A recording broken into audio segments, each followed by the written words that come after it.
हैदराबाद के महकमे मौसमियात ने पेशकशी की है कि तेलंगाना में 3 दिनों तक गरज चमक के साथ जबरदस्त बारिश का इम्कान है। कहा गया है कि मेदक, रंगारेड्डी, हैदराबाद, महबूब नगर, वरंगल, नलगुंडा, खम्मम और कामारेड्डी के अजला में गरज चमक के साथ बारिश होगी। इसी तरह तेज हवाएं भी 30 से 40 किलोमीटर फी घंटे की रफ्तार से चलेंगी। इस सिलसिले में मुतालिका अजला के लिए येलो अलर्ट जारी किया गया है।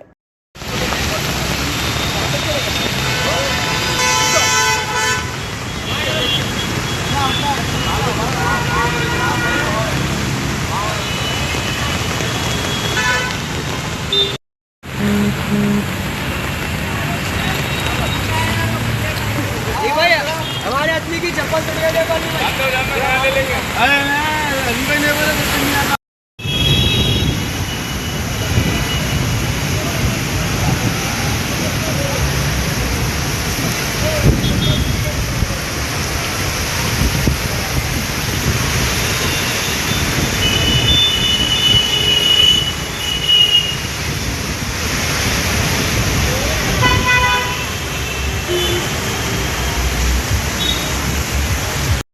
ये Chandrayangutta x road Karachi bakery के सामने है।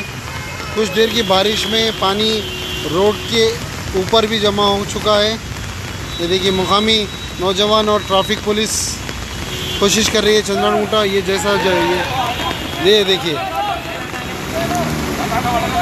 ये देखिए।